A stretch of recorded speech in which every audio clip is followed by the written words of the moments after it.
जिस आदमी के पीछे मौला अली नमाज पढ़ते हैं वो बंदा तुझे कबूल क्यों नहीं? जिस अबू बकर सिद्दीक के पीछे वो नमाजें पढ़ते हैं तुझे क्यों नहीं कबूल? जिस उमर के वो मुशीर बनते हैं तुझे क्यों नहीं हजरत उमर कबूल? और जिस उस्मान गनी के बारे में मौला अली की ये राय है कि इमाम हसन और हुसैन को तलवारें लेके हजरत उस्मान के दरवाजे पर खड़ा करके कहा बेटा यहाँ खड़े रहना, कोई दुश्मन उस्मान के करीब ना आने पाए। तो जिस उस्मान के हजरत अली मुहाफिज है तुझे वो उस्मान क्यों कबूल नहीं? याद रखो, हम लानत भेजते हैं फिरका वारियत पर, उम्मत को तबाह करते हैं वो लोग जो फिरका वारियत पैदा करते हैं। लेकिन आपको बताऊं, जिस जमात से आपका ताल्लुक है ना, उस जमात की उम्मत मुसलमान को जरूरत है। क़यामत भी 10 मुहर्रम की आएगी, जुमे का दिन होगा। तो मैं आज दिल को हाजिर नाजिर रख के, अपनी तबीयत को हाजिर पा के बाशऊर आपको कह रहा हूँ, जाग के सुनना खुदा का वास्ता। आप उस जमात से ताल्लुक रखते हैं, अगर काफिर के सामने इस्लाम का कोई चेहरा पेश हो सकता है तो सिर्फ सुन्नी का चेहरा पेश हो सकता है। खत्म हो गई बात। वरना कोई सहाबी का भी अदब है, कोई अहले बैत नबूवत का। आज मुझे कह लेने दो, खोल के कह लेने दो। लोग दलीलें देते फिरते हैं, कहते हैं जी एक वो पेंट कोट वाला मौलवी है, उसने ऐनक भी लगाई है, दाढ़ी भी रखी है, पेंट कोट भी पहनता है, उसने जी 1500 बंदा एक दिन मुसलमान कर दिया, एक दिन 1000 मुसलमान कर दिया। पर पता है वो बदबख्त कहता क्या है? वो कहता है अमीरुल मोमिनीन यजीद रज़ी अल्लाह तआला अन्हु। मैं क्या करूं उसके 1500 मुसलमान को या 2000 उसके कलमा, और वो जी बड़ी दलीलें देता है। वो दलीलें संभाल के रखे, वो दलीलें जो जी बड़े लोग उसके साथ होते हैं।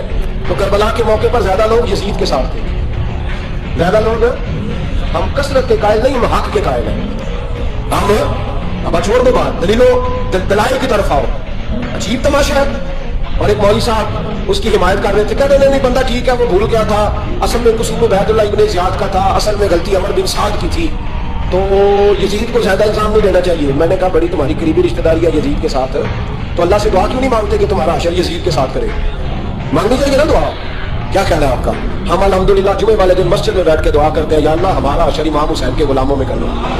तो तू भी करना जरूरत है, कर जरूरत है। हमारी जरूरत देख, हम ये नहीं कहते उनके साथ कर, हम कहते हैं या अल्लाह हमारा अशर उनके, हमारी जरूरत देखो, हम उनके गुलामों में, कदमों में, नौकरों में बैठने को वो दुआ मांग रहे हैं, या अल्लाह हमारा उनके गुलामों में, गुलामों के। तू भी जरूरत कर दलेरी, कर जरूरत क्या, या अल्लाह मेरा अशर यजीद के साथ कर दलेरी। अगर इतना ही अच्छा था तो बेशर्मो, इतना जुल्म न करो, इतनी ज्यादती, इतना जुल्म न करो, ये जुल्म है। इमाम हुसैन जुमे वाले दिन खुतबा पढ़ने लगे, जुमे से पहले इमाम हुसैन ने खुतबा पढ़ा, और आपने एक जुमला का जो हमेशा याद रखा जाएगा, आपने फरमाया यजीद को जाके बता दो कि मुझ जैसा तुझ जैसे की बैत नहीं कर सकता। ओ क्या क्या फिक्रा है इमाम अली मकाम का। फरमाने लगे मुझ जैसा तुझ जैसे की बैत, और आप फरमाने लगे बताओ इस वक्त पूरी दुनिया में कोई नबी का नवासा मौजूद है मेरे सिवा? हजरत आदम से लेकर मुस्तफा करीम तक इस वक्त पूरी दुनिया में कोई नबी का नवासा है? और फरमाया अगर मैं ही हूँ पूरी कायनात में, लोग कहते हैं फलाना लामा साहब की तबलीग बड़ी है, हमसे बड़ा कौन होगा तबलीग की बात करने वाला? लेकिन डरो अल्लाह से, डरो, गुमराह न करो कौम को। यहाँ तबाही उतर गई है, कोई बड़ी दाढ़ी रख के माज़अल्लाह ताला अहले बैत के बारे में बकवास करता है, और कोई बिल्कुल दाढ़ी मुड़ा के नंगा सर करके मिंबरों पे नाचता है और सहाबा के बारे में बकवास करता है। मेरे मुस्तफा के पास अगर अबू बकर आए हैं तो वो भी शान वाले हैं, और अगर बीबी आयशा सिद्दीका उनके बिस्तर पे रही है तो वो भी शानों वाली है। मौला अली शेर खुदा के बारे में जो बात करे पक्का बेईमान है। अजीब तमाशा लग गया जी। जो रब नबी पाक के जिस्म के करीब मक्खी नहीं आने देता, वो गंदा बंदा हुजूर के करीब आने देता है। अजीब तमाशा है। उम्मत को तबाह कर रहे हो, काफिर को मौका दे रहे हो ये कहने का ये तुम्हारे नबी के पास बैठने वाले ठीक नहीं थे। अगर हुजूर के पास बैठने वाले ठीक नहीं थे तो बाद वाले कैसे ठीक हो गए? तो ये बात आना चाहिए उन बेशर्मों को, ये उम्मत में तफरका डालते, बेहयाई करते हैं। सुनो, याद रखो, हजरत इमाम हुसैन ने खुतबा पढ़ा ना जब जुमे वाले दिन, फरमाया मुझे पहचानो तो मैं कौन हूँ? तो अमर बिन साद बोला, पक्के नमाजी बोले। अमर बिन साद कहने लगा हुसैन जल्दी कर, हमारा जुमा लेट हो रहा है। भले हो नमाजियों, जल्दी कर हमारा, हाय हाय क्या नमाज है। यानी नबी पाक के नवासे को शहीद करेंगे और शहादत के बाद जुमा पढ़ेंगे और नमाज में कहेंगे अल्लाहुम्मा सल्ली अला मुहम्मदिन व अला आले मोहम्मद। उनको शहीद करके कत्ल करके जुमे का खुतबा दिया जा रहा है और नमाज पढ़ी जा रही है अल्लाहुम्मा सल्ली अला मुहम्मदिन व अला।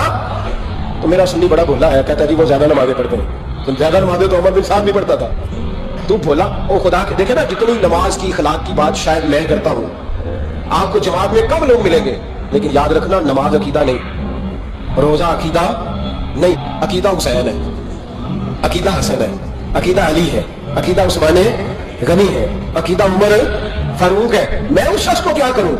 मुझे उस शख्स की क्या जरूरत है जो मिंबर पे बैठ के कहता है हुसैन इब्न अली बागी थे? वो शख्स, उसकी नमाज रोजा आज ज़कात देखा जाएगा।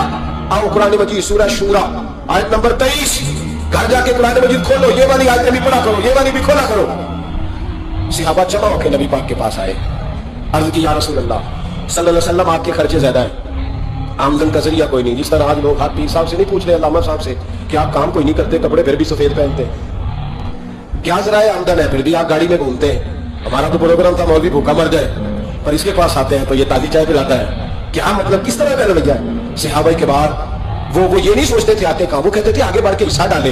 वो सारे आगे बढ़े, या रसूल अल्लाह सल्लल्लाहु अलैहि वसल्लम अखराजात ज्यादा है, जराए आमदन बसा हर कोई नहीं, नजरानों पे एतराज ना किया करो, नजराना देना नबी पाक की सुन्नत है, नजराना कबूल कर लेना नबी पाक की बोलो हुजूर की सुन्नत है। तो सहाबा जमा होके आए, एक जगह पे मीटिंग की, का थोड़े से पैसे हर महीने पेश करेंगे। तो हुजूर से बात कौन करेगा पैसों की, कहा हमने नहीं करनी, नबी पाक के चचा जनाबे अब्बास करेंगे।